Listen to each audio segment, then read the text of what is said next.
All right, so big idea today. We're going to be finding maximums and minimums, which we've totally done before, but we're going to be able to tell the difference between what's called a relative max versus an absolute max. I think through the context clues of that, you'll figure out what that means pretty quickly. We're also going to talk about various intervals on our graphs, and that's why we're going to need just so many colors today. So if you have a highlighter, marker, pen, anything, we're going to be using a lot of colors. If you only have one, that'll do the trick. All right, so this picture here is in your notes. I stole this from your textbook, I believe. Show of hands, who already took college algebra last year? Okay, what we're going to do for the ends of your intervals is going to conflict with what you were taught in college algebra, but the way I'm teaching it is the way like the rest of the math world learned it, and also how your book does it. So follow me. Etch a sketch what you learned in college algebra, okay? Increasing. Now, in Algebra 2 and in Honors Algebra 2, kids got confused because they kept looking at these arrows and they were freaking out because they're like, wait, it's going down, but you're telling me it's increasing. Think of it like a roller coaster that only travels from the left to the right. Thank you. You're welcome. And I really love roller coasters, so I love this lesson because I love roller coasters. So are you guys okay with me saying that it's increasing on this piece of the track? Yes. And then it gets to this little peak, if you want to call it that, and it's going to behave what we call constant. It's going to flatten out. That's a boring roller coaster. And then it turns, and then they're referring to this interval right here as decreasing. You okay with that concept? So here's the big idea today, guys. Increasing and decreasing behaviors are domain intervals. So watch what they did here. It's already done for you, but it says your function is increasing, which also known as rising, from negative infinity to negative 5. So two things I want to point out to you. This is a domain interval. So domain meaning they only used x's. Negative infinity meaning far, far left. And then negative 5 meaning this point right here. The other thing I want to point out to you, and this is what's different I believe from your college algebra experience, they're using a parenthesis on the negative 5. Because by definition, if you're on a roller coaster or a function, when you get to the top of it, are you even moving? Like, yeah, are you going uphill or downhill, which is very, very top? No, and that's going to be called a turning point. So at the turning point, it's a critical point in the graph, but it's neither increasing nor is it decreasing, so therefore you can't put a bracket on it. It is simply a parenthesis. Up until negative 5, it was increasing, but after negative 5, it's decreasing. All right, so same idea for constant. The constant piece of the function is from negative 5 to 0. So again, they're giving you a domain interval of when the function was constant. And then same thing here with decreasing. It is decreasing from 0 to infinity. And this is the one that kids really freaked about because they're like, wait, it's going down. But remember, this is a domain interval. So the question of when is it decreasing, it starts decreasing at 0 and it keeps on decreasing for the rest of its time. That's a horrible roller coaster. Just want to point that out. Get me off of this. Okay, so a couple of notes that Mrs. Hoffbauer put in the slide here, which we've already kind of alluded to here. These are intervals, they're domain intervals, so you're only using x values.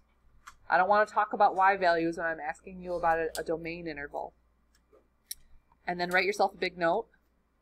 We're only using parentheses, okay? No brackets today, only parentheses today.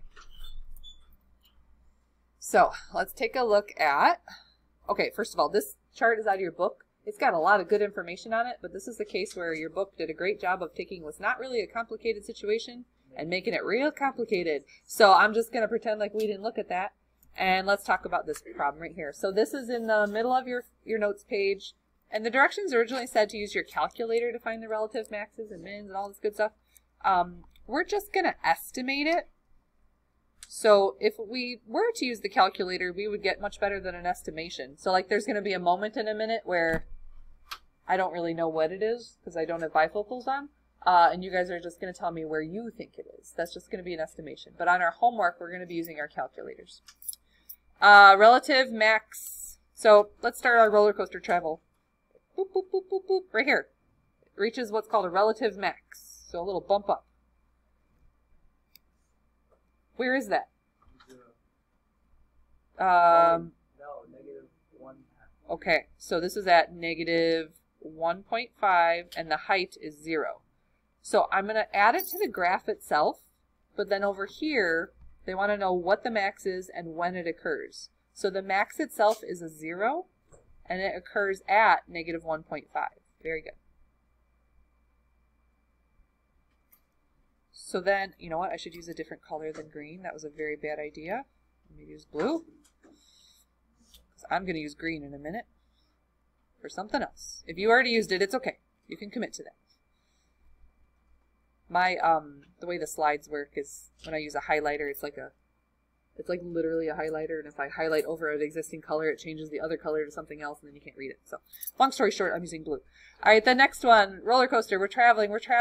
Whoop! What would you call this? A max or a min? It is a min. It's a little dip down. And, okay, they've done something that I really hate. The x-axis measures by 1s. Do you catch what the y-axis is measuring by? It's measuring by 2s. Like, I don't have enough trouble in my life. They got to do that to me. Okay, so I think it's negative 0.5 over. But how far down is it?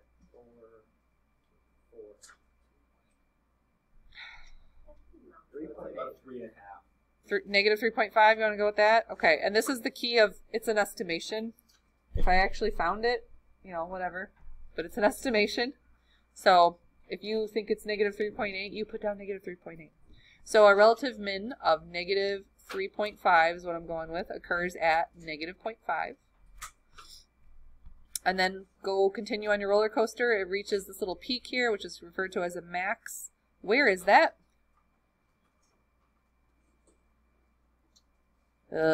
Counting by onesies here, so that's a 0.5, comma, I don't know, negative 2.3. I'm just making stuff up at this point, guys. Are you okay with that? Okay. So a max of negative 2.3 at 0.5. And then there's one more relative minimum down here. That one actually I think is kind of dead on, isn't it? 1.5 comma negative 6. I mean, you can disagree with it, but so negative 6 at 1.5. Okay, wow. Okay, so that's a lot of information, and if you're just using pencil right now, which is fine, that's a lot to look at. So the first thing I want to do before we start highlighting is to determine whether there's what's called an absolute max or min. Is there an absolute high point or low point in this function? No. No, and then why? Why? Yeah, why is that? Because it goes on forever. Yeah, the end behavior indicates that it goes up forever and down forever, therefore it cannot hit an absolute max or min. So there are none. But there are functions out there that do have absolute maxes or mins. Those would be your even polynomials, right? Even degreed polynomials. Your quadratics would have an absolute min or sometimes a max if it's flipped. Same thing with quartics. All right, describe the end behavior. We got this. We're so good at end behavior now. You do need to memorize that little stamp for end behavior. So throw down an f of x approaches blank as x goes to the left, so negative infinity. And then f of x approaches blank as x goes to the right. And then dyslexic lady over here really needs to write that down. And then I need to go look at my graph. Sometimes I hold up my hands to figure out which side is left. That's this side. Where's it going on the left side? Down. How do you say down fancy? Negative infinity. Yeah, we'll get to the decreasing stuff in a minute. And then I'm scrolled down too far, but on the right side, isn't it going up forever? Okay. So end behavior, definitely an old topic. That's old stuff. We got that. This is the new stuff. But it's actually not new. Increasing and decreasing behavior, I believe all the Algebra 2 teachers did it last year. It was not a fun time, but it was a time. So this is where we bust out the highlighter. If all you have is one highlighter that you could steal from your neighbor, steal it now. Okay, what I want you to do is take that one highlighter, and I want you to highlight all of the x values for all of your turning points, okay? So I'm going to highlight them a couple of places. I'm going to highlight them over here in our problem itself. I want you to highlight the x values on all of the turning points. So I'm highlighting them on my graph as well. So if all you have in front of you is one measly little highlighter, that's all you're going to do that's in color today. But if you have more than one measly highlighter, you're in business because we're about to switch to a new color. That's his problem.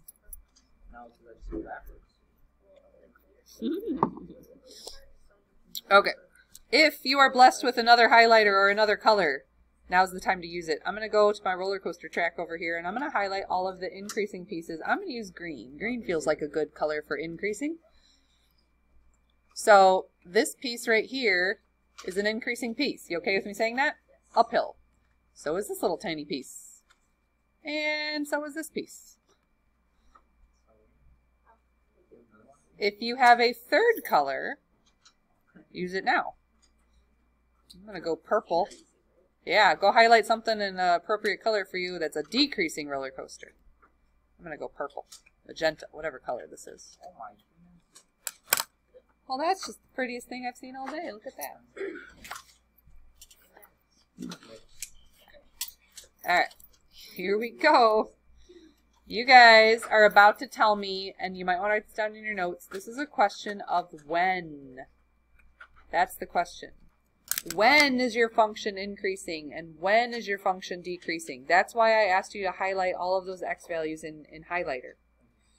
So let's start with the green pieces, the increasing pieces. When does it start its increasing behavior? Good. Like forever negatively. Okay. So over here, way to the left, it was increasing. And then it keeps increasing until when? Negative 1.5. Parentheses, right? We're only using parentheses today. When does it start increasing again? Well, first of all, that was a Y value. Negative 0.5. And then when does it stop increasing? 0.5. So notice only the things we highlighted in yellow or whatever color you used. Okay, and then there's one more piece where it's increasing. It starts at 1.5. And then it keeps increasing forever. So notice all of the numbers, except for the infinities that I just used, were only things that we highlighted in yellow originally. Most common mistake is kids who refuse to highlight with me, and then they start spouting off Y values, and then I have to cross them off. Because that's the concept error. Okay, decreasing. When is this decreasing? Do the first interval over here. From when to when? Ooh, Y values. I need X values. There you go. Negative 1.5 to negative 0.5. And then there's another little decreasing piece from when to when?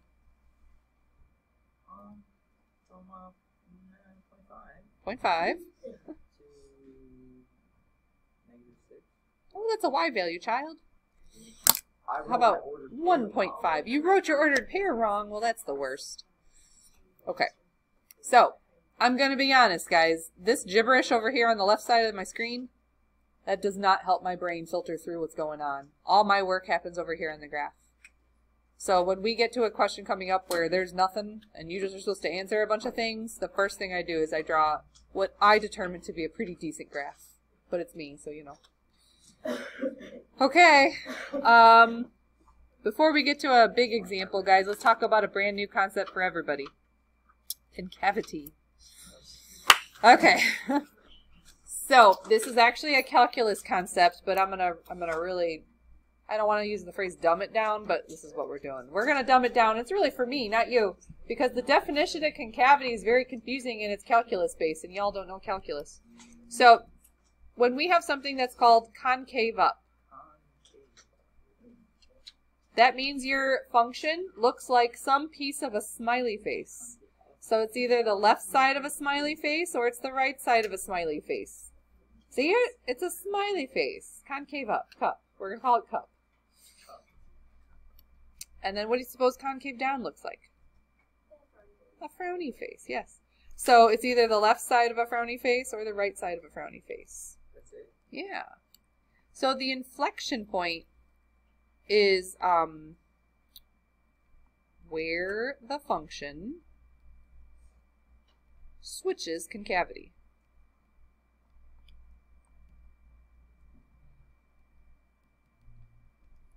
Now we're going to be estimating the inflection point. And the reason we have to estimate it is because we don't really do calculus yet. So the way we're going to estimate it is the midpoint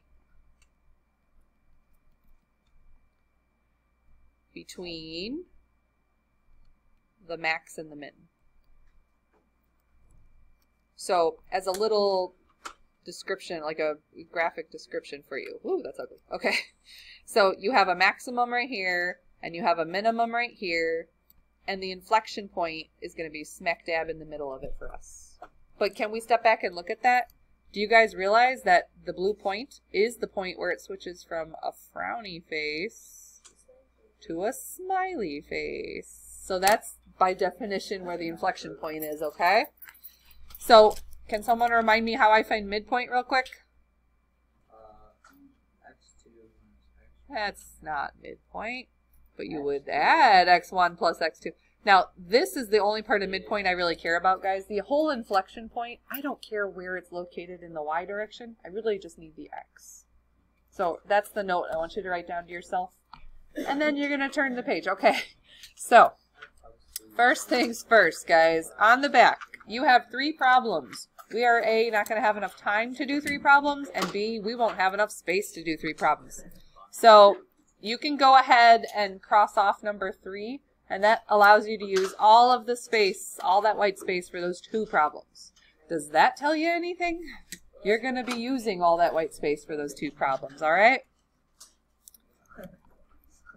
So kind of split your paper up a little bit. And what I want from you on both of these questions, we're actually going to graph this, but we're going to graph it twice. The first time you give me a graph, and it's not going to be super detailed, but it should be, don't make it tiny, okay? Don't make it huge either. That's a very good description. So, I don't know. If you grabbed your calculator, which you're going to have to in a minute, and typed this into Y1, you're going to see it looks like this lovely W thing. So I don't need like a super great sketch, but it should be like relatively okay, and you should see this shape. Make it large enough so you guys can tell me where all of these extremas are. Okay? I'm going to pause for a moment while my kids find me these extremas. So they determine the max, this little bump up here, to be at 0, 0. They are finding this minimum value, and then we notice there's symmetry here, so once we have this one, we'll know that one. Is it? Yeah, it's weird. Negative 0.97, comma. Awesome. So this one must be positive 0.97, negative 5.03. Okay, cool, cool. I got it. It's 0.97. Thank you. All right, so notice in the instructions, it's going to be like, list me, and then it has a whole list of things that you got to come up with. And this is the same way your bookwork's going to be tonight. So the first thing I'm going to write down is what you guys found for me. So you found a maximum at 0, 0. You found 2 different minimums. You found a minimum at negative 0.97, comma, negative 5.03. And then you found another one at positive 0.97, negative 5.03. There's a lot of things we have to find, and if I'm thinking about the order in which we should find them, I think the next thing we'll find is your increasing and then your decreasing intervals. And then I'm going to have you find the inflection points. There's going to be 2 of them, and the only reason I know there's going to be 2 of them is because I have 2 minimums and 1 maximum, so we're going to have 2 different inflection points. And guys, I'll be honest, all I really care about is this part of the inflection point. We'll get there in a minute. Then I'm going to ask you about concavity. So when is it concave up? And then when is it concave down? Oh, yeah, that's now, a long word. technically, I'm supposed to also ask you about end behavior, but I feel like you don't have any space. So as long as you have all this written down, that's going to be the end of our question. We are, however, going to be doing one more little teeny graph off to the side for concavity. And it's just going to be the general shape of your graph. I'm not even putting an axes on it because I don't really care about the axes. I just want to talk about smiley faces when we get to that point. Okay. And you'll see why I draw a second one, because there's so much coloring on the first one that I can't add more coloring to it. So that's why I draw a second one. All right, y'all, it's time to bust out the highlighter. If all you have is one measly highlighter, get it out. And I want you to highlight all of the pertinent X pieces, okay? So I want you to highlight all. Oh, no. Ah, undo, undo, undo, undo. Okay, I want you to highlight. Oh, jeepers. Okay, undo that. I don't know. Failure. Okay. Undo. There we go. Okay, like I said, I want you to highlight. This is usually in the point of my day where I go, I'm not even recording. Okay, we are though. Good news, the internet knows. I want you to highlight all of your X values. Now, we all know I'm going to be looking at my graph, but it might help you to highlight your X values over here as well. And the reason we're highlighting those is because in a minute, when I ask you for intervals, you are only allowed to talk to me about the numbers negative 0.970, positive 0.97, and infinities. I don't want to hear any other garbage out of your mouth other than those numbers, okay? You ready? If you have another highlighter, let's use it. Uphill roller coaster pieces. That'd be you. And you. Oh, that didn't quite work out. Whatever. All right, downhill roller coaster pieces. Use a different color if you could. That'd be y'all. And y'all.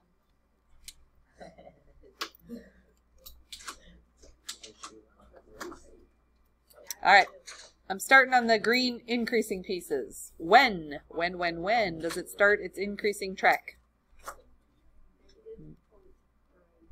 Thank you. When does that track end? 0. Nice. When else does it start increasing? Very good. And then it continues increasing forever. Decreasing. Starts good. Forever ago it was decreasing. And then it stops its decreasing behavior at very good. And then there's another little track from 0 to 0.97. Very nice. See, you adjusted. Whew, whew, whew. All right, cool. All right, guys. It's time to talk about concavity. But I'm really happy with our colorful picture up the top. I'd like to not add to it. Let's look at our new picture that I drew kind of at the bottom of it. Talk to me about smiley faces and frowny faces. Can you see a smiley face right here? Okay. Can you see another smiley face like right here? I know these are a little hard to spot, but odd enough, I can spot frowny faces pretty well. What does that say about me? All right. So these green pieces we just highlighted a little bit. Those are concave up. All right, cup. And then this red piece, this frowny face, this is concave down. Down. So where it switches from red to green is called an inflection point. Okay, inflection points. Someone remind me from the other side of our notes. How does one find an inflection point? Because I know, like if I do go back to here, yeah, we gotta find the midpoint between our extrema. So these yellow things we highlighted. Highlight. I never know what to say there. This first one is halfway, the midpoint, between negative 0.97 and 0. So you're going to have to round because it's like a funky number. Can we just call it negative 0.5? Okay. So it's roughly at negative 0.5. Now, if you plugged that back into the function or you used your calculator's table or function feature, you would find out that the y value is negative 2.09. I do not give two hoots about that y value, though. It doesn't help me in my next problem. So if you don't fill that part out, I'm okay with that. So this other inflection point, that's in between 0 and 9.7. Or sorry, 0.97. Hello, dyslexia. I divided by 2, and that must be a positive 0.5. And again, I don't care about the y value, but if you wrote it down, that's cool. Now, friends, we can talk about concave up and concave down. So looking at this little green and red diagram, concave up is still a domain interval though. Remember guys, this was negative 0.5 and this was positive 0.5. Alright, so it's concave up from negative infinity. When does it stop being concave up the first time? Negative 0.5, good. And then where else is it concave up? Starts at 0.5 and then goes forever to be happy. Oh, that's nice. Okay, concave down. From when to when? From negative 0.5. Yep. To positive 0.5. Very nice. That is a really beautiful set of notes. Is that one question? That is one question. And I didn't even ask you about end behavior, so keep that in mind. So when you look at the key that I'm posting today, you're going to be like, yep, that looks like it. Okay? Guys, this is not the kind of homework you want to let slide until the day before it's due. You will not be a happy camper. Okay? Catch up on your homework tonight, please, okay? We're not done. Don't start packing up. I got more to talk to you about. No, the right answer is thank goodness. All right. Same stuff, guys. I need a really pretty graph and then like a concavity graph. I'm going to need all the max and mins. Good news, though, this one has less stuff going on. There's only one max and one min. And you know what? I'm not even going to make you graph it. Can I just... Oh, that's an eraser. Can I just tell you what everything looks like? Cool. All right, so it looks like this, kind of. Okay? And I'm just going to tell you that this maximum right here is located at -6, 108. Cool. It goes pretty high up. And then this minimum, I don't know if it looks like it, but it is at 0, 0. Cool. And those are things that we need to identify over here. So you had a relative max, it's not even the absolute max, at -6, 108. You have a relative min at 0, 0. In a minute, we're going to talk about increasing and decreasing roller coasters. Later on, I'm going to ask you to find inflection point. There's only one of them this time because there's only one max and min. And I really, truly, all I care about is that x value. And then we're going to talk about concavity. So when is it concave up? Oh, for Pete's sake. There we go. Concave up. I don't know. And then when is it concave down? Never had Pete's in class before. It's weird. 14 years. I don't think I've ever once had a Pete. I've never known Beatrice. Beatrice? Okay. It's good to know, Cameron. All right. So that's my rendition of the graph shape without really any of the bells and whistles on it. Just it's kind of what it looks like. Not at all, but whatever. Okay. Let's get some highlighting going. Could you please highlight on the original graph and on the problem itself all of your x values that we're going to be using for our interval? It did it again. Gosh, undo, undo, undo. You know why? Because I'm not using my pen like a dork. All right. Highlighter with a pen. There we go. I'm going to highlight them here too just to really hit home the point that I can only use -6 and 0. If you tell me anything else, I'm going to shout no at you. Besides infinities, of course. Okay, if you have another highlighter, let's use it. Color up this roller coaster. It is increasing. That's not what I picked. It is increasing. Here. And here. And it is decreasing in the middle.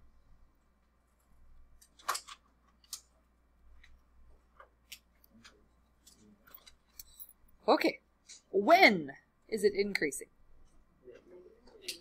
Negative infinity until? Good. Any other times it's increasing? Yeah. Very nice. When is it decreasing? Yep. Very nice. Notice all the numbers that she rattled off to me were either x values of extrema or they were infinities. And also notice we just used parentheses. Okay, let's go find the inflection point, but in a moment, let's do some coloring over here. Can you tell the frowny face from the happy face? Yeah. That's frowny. Oops. And then it switches to happy, yes. So in the middle of that switch, there must be what we're going to refer to as an inflection point. Well, remember, guys, this was -6 and this was 0. I think you can find the middle of that pretty quickly. That's It's -3. So I'm going to go ahead and throw a highlighter on that one, because when I go to talk about concavity, I need to make sure I'm only using -3. Well, let me tell you. It's 54. Huh? 54. Well, that's the midpoint between 0 and 108. Oh, Yeah. But remember, guys, we don't need the y value. All right, concavity. When does it concave up? The green part. So it starts at -3, and then it continues to be happy for the rest of its domain. When is it sad face? -infinity to -3. Very nice. Oh boy, that was fun. Okay, and the lesson's still not over because we got to talk about some things. First, I want to talk about another box problem because I feel like we could use another example of a box problem. And then apparently we need to revisit the concept of average rate of change because some of you did not remember what that meant on your test yesterday. So, skipping that one, let's talk about this box problem real fast. And I'm gonna skip the calculator part because we're gonna run out of time. So we're just gonna take some detailed notes about what we would have done. We have a piece of cardboard that's a square, so this will be fun. I have to draw a square. Nice. Look at me. All right, all the corners are gonna be cut off, and we're gonna call it X because they said in the problem, call all these little corners X. No. A really lame box because it's not going to have any support. You're going to cut the corners and then somehow affix them to each other, and you're going to fold it up into an open box. It did tell you that the square piece, the original piece of cardboard, was 18 inches long, but the actual box is not going to be 18 inches long. How long will it be from side to side? 18 minus 2x. Very nice. 18 minus 2 x's. Very good. Because cut off a corner, cut off a corner? Yeah. So let's talk about how you find the volume of a box. You're supposed to take your length and multiply it by your width and multiply it by your height, huh? So for us, the length of the box is what Daniel just said, that 18 minus 2x. And that's also the width of the box because it was square originally. Well, I don't know if that's the height. The height would be, if you folded up the sides of the box, how tall would it be? However tall x is, right? Like x units tall, don't know what it is yet, so I'll just call it x.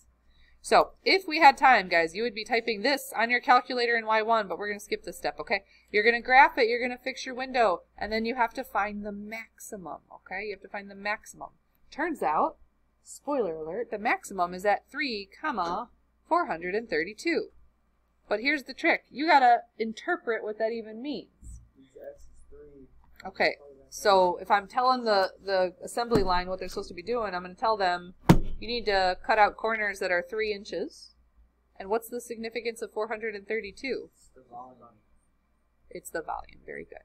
So cut off 3-inch corners to get a max volume. Woo, that's supposed to be an M. Okay. Max volume of 432 cubic inches. So an optimization problem essentially is what we just did, and a very basic and boring example because who makes a box like that? But this is the kind of idea where like analytics, we're not packing up yet, guys, I got another topic. So, this is where like analytics are used, where they use the math to maximize profit, minimize cost, and they hire people and pay them big money to do it. So read some of those posters out there in the hallway sometime. There's some cool things out there. All right, average rate of change. I had to write this note on a lot of people. It's essentially the change in y over change in x, which you guys know is essentially slope. So on these questions for average rate of change, I'm going to give you an x interval. So this means x equals -3 and x equals -2. And you have to find slope between those two x values. So what I need you to do is probably write them as ordered pairs. So -3 comma something and -2 comma something. And then I know we're out of time, so I'm just going to throw these at you.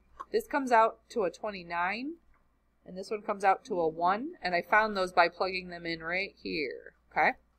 So now we find average rate of change by doing a little slope calculation. This is where some of you fell through in your test. So y1 minus, or y2, doesn't matter, minus the other y, and then stay in the same order here. So -2 minus a -3. And then when you simplify this, it comes out to -28. Some of you found the outputs and then you walked away from the question. You didn't find slope. Okay? So that will be eventually tested again, and we're gonna kill it next time. All right? There are some of those on your homework. Please practice them. And that's one thing I noticed on a few homework checks. I think a lot of people just kind of jot down the answer to those questions, and I wrote a note like, I really need to see work on this. For more than half of you, though, the issue was you literally didn't do any homework on that section, so it's not a surprise to hear that you forgot how to do average rate of change. Anyways, peace out.